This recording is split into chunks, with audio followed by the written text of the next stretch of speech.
مسیح میں آپ سب کو سلام۔ خداوند آپ کو اور آپ کے خاندان کو برکت، صحت اور تندرستی عطا کرے، مسیح یسوع ناصری کے نام سے آمین۔ عزیز دوستو، آپ سب کو نیا سال مبارک ہو۔ پہلی تلاوت عدد کی کتاب 6 باب 22 سے 27 ہے۔ وہ میرا نام بنی اسرائیل پر پکاریں اور میں انہیں برکت دوں گا۔ خدا باپ، بیٹے اور روح القدس کے نام سے آمین۔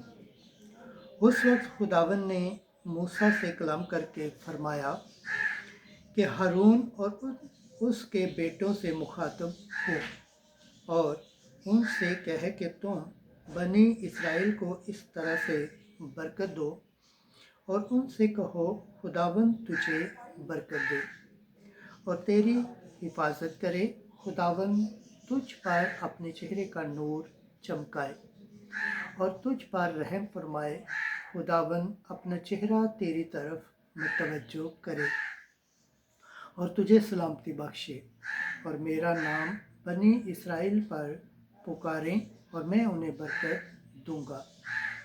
پاک کلام کے پڑھے اور سن جانے پر خداوند کی برکت ہو، خداوند کا شکر ہو، آمین۔ آج کا زبور پڑھا جائے گا، زبور 66، دوسری آیت سے تیسری، 5ویں سے 6 اور 8ویں آیت تک۔ جماعتی جواب: خدا ہم پر رحم کرے اور ہمیں برکت بخشے۔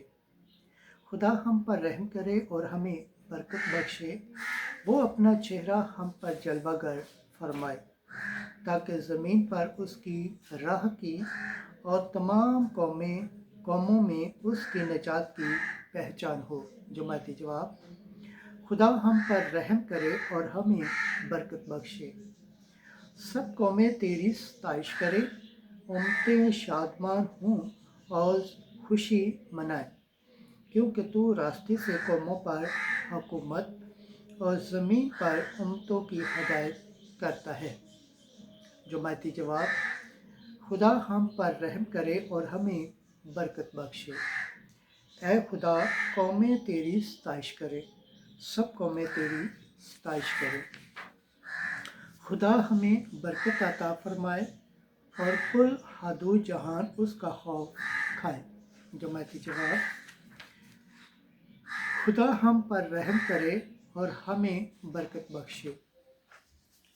خداوند کے پاک کلام پڑھے اور سن جانے پر خداوند کی برکت ہو، خداوند کا شکر ہو، آمین۔ آج کی دوسری تلاوت مقدس پالوس رسول کا خط غلاطیوں کے نام، 4 باب 4 آیت۔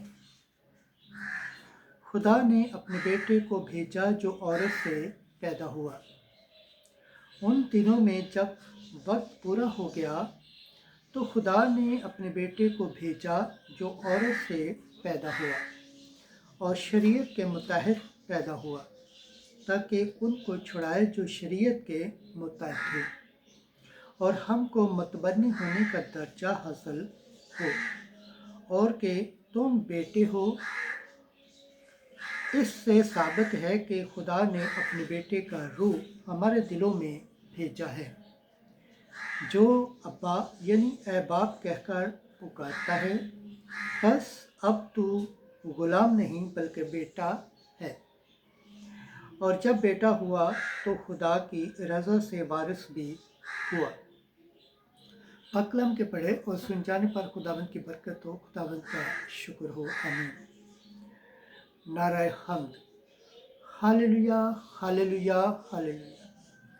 گزشتہ زمانے میں خدا نے آباء و اجداد سے وقت بہ وقت اور طرح بطرح انبیاء کی معرفت کلام کر کے ان آخری ایام میں ہم سے بیٹے کی معرفت کلام کیا۔